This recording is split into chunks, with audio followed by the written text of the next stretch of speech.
Yes, people, what's happening? It's your boy Z Silver, and today I'm going to be showing you lot how I was able to grow my credit at 18 here in the UK, get approved for a business loan for a few grand. And basically in this video I'm just going to be speaking about something I wish I knew before I turned 18, because it is very confusing. I know there's a lot of videos online, people talking about, yeah, do this, do that, but none of that even makes any sense. So yeah, in this video I'm going to be showing you exactly what I done, not what anybody else done, to build my credit. And on top of that, I'm going to be showing you how many points I actually gained from doing X.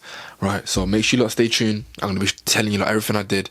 And yeah, without further ado, let's just get right into this. Now, I'm not going to go too much into detail on why good credit is important, but essentially you want to just get the best rates and stuff, right? You want to pay little to no interest, and you want to just kind of have the freedom and obviously use that properly. So I feel like me personally, my main inspiration before anything was just kind of, I remember years ago when I was like 15, I did a terrible, I think it was like a credit account in my mum's name. Due to her having poor credit, I bought a camera.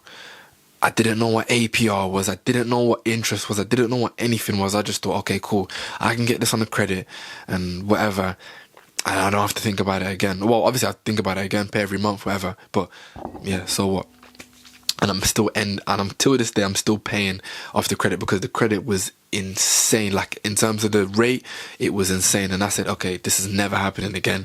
I want to make sure that I can build my credit up so that I'm always offered, you know, the best credit, or I'm not paying too much, right? So that's just kind of where my inspiration came from.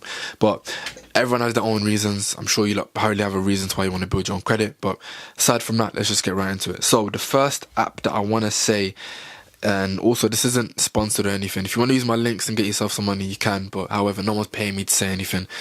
I've used this off my own personal whatever.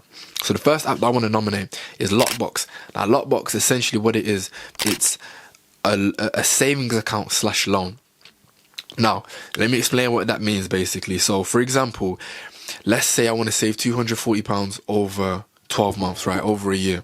So what Lockbox can do for me is they can essentially, I don't know, they act as a loan, but you pay off every month. So what people get confused is like, you're paying off this loan and yeah, that's it. No, but it's a savings account. So every single month I was saving £20, right, for 1 year, and then obviously that's £240, and on my report it showed up as a loan, right? And every time I'd make that monthly payment, the loan would go down even more, right? They didn't give me any money, but however, at the end of the 12 months I received all £240 back.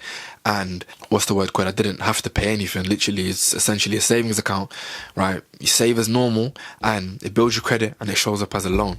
So it's a no-brainer, to be fair. It's probably one of the best things I got on this list, and I wanted to throw it in first just because I feel like it just makes the most sense.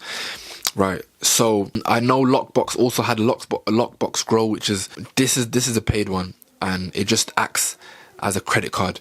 So I know I was paying like £30 a month, and it show up as a £5,000 credit card on my report, and I'd be paying, I think it was like £2.50 or £5 weekly, and that would show that as me clearing the credit card balance every single month.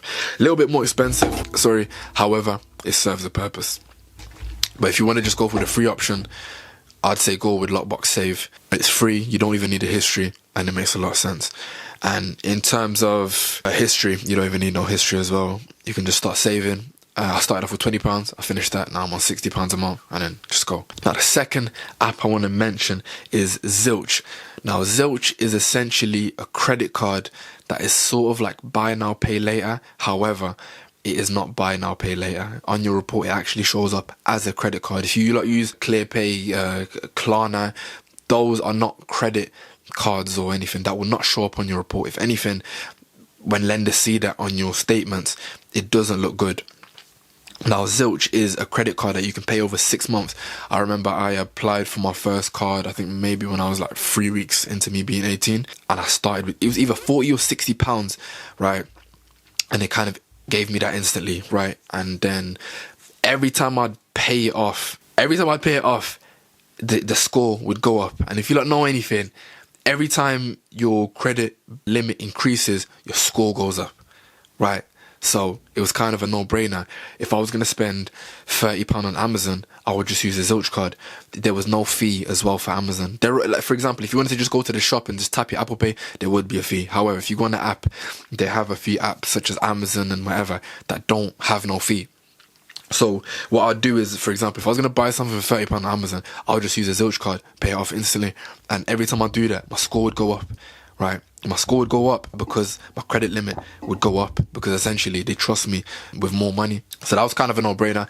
I don't use my Zilch card anymore. Just sort of, I'd say probably the only downside to it is maybe the pay over 6 weeks. Yeah, make that as you wish. If that's something that works for you, it works for you. But me personally, is due to having credit cards now, I'd rather just use them. However, it still serves its purpose and it's still a very good app either way. Now, moving on to number 3, get yourself on the electoral roll. It will take you less than 5 minutes and it's just basically registering to vote. And I'll put it on the screen now how much my points went up. It's literally, it's free. You can do it in 5 minutes. If you just go to the Gov website and just sign yourself up to vote, your score will go up. I'm pretty sure the reason is just because you look a bit more trust friendly, as you've got like a verified address, so it looks good for lenders. And that's pretty much it. I think that is probably the easiest thing that you can do. If you're not on the electoral roll, I don't know what you're doing, because it's quick, easy and simple. Now, moving on to number 4, I want to mention my credit card. The first ever credit card I got was a Asda card, right? I remember I kept trying to apply for it was a Capital One.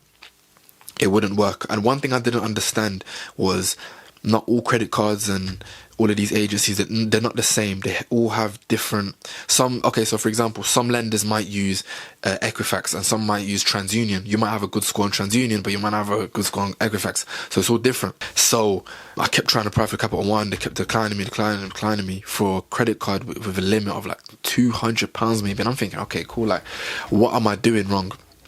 Right, but I didn't have much history, so I waited a little bit and then I tried to apply again, still didn't work. And then I applied for it as the credit card and I got approved straight away, and I got approved for like maybe £1,300 or £1,200, something like that.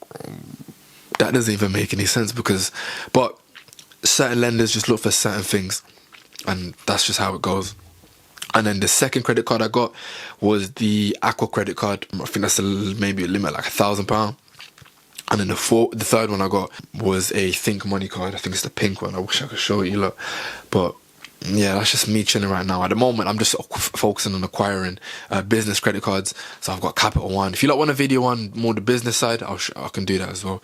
But this is just more personal today. But yeah, I would say the biggest thing for credit cards, me personally, is just knowing it's just your utilization, right? Do not go overboard, man. It's so easy just to tap your credit card and be like, yeah, I'll pay it off later, and then you forget it.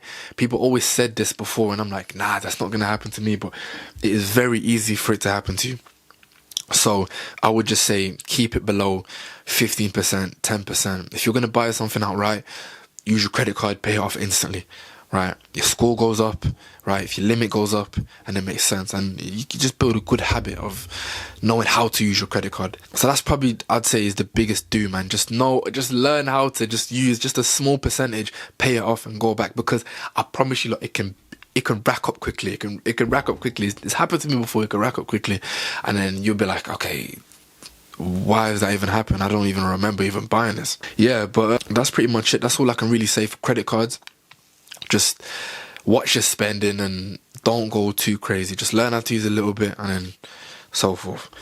Now, I want to get into a few do's and don'ts that I would tell myself. So, this is just quick fire. I'm just going to say these quickly. So, it's just keep accounts open.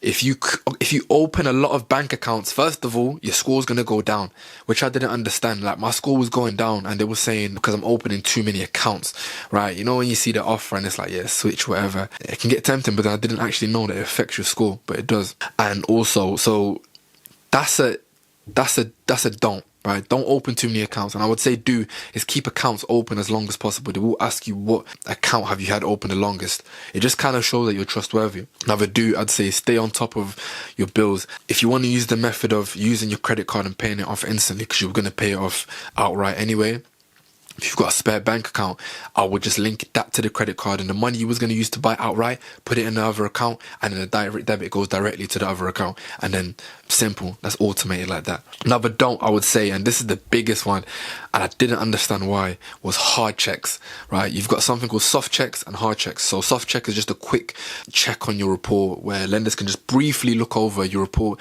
It doesn't really affect your score. It doesn't affect your score. However, hard checks, when they really go into detail about your score and your report and everything you've done, you do not want to have too many of them. Your score will go down. If you look like you're eager for credit, it's not going to look good for yourself, and they don't want to see that. They don't want to see that you're impatient and you're eager. And yeah, that's pretty much has wrapped up this video. It's just a quick one I wanted to put out. Just, if I could go back a year, I'd tell myself a couple of things, because like I said, I feel like there's a lot of people on the internet that just talk about perspective they've never lived. It's a lot confusing, but that's everything I've done. As you lot, I'll show you lot on the screen as well what it's done for my score and whatever. But yeah, man, that was just a quick one. Hope you lot enjoyed that. Make sure you lot subscribe. Videos every single week. And yeah, I'll catch you later in the next.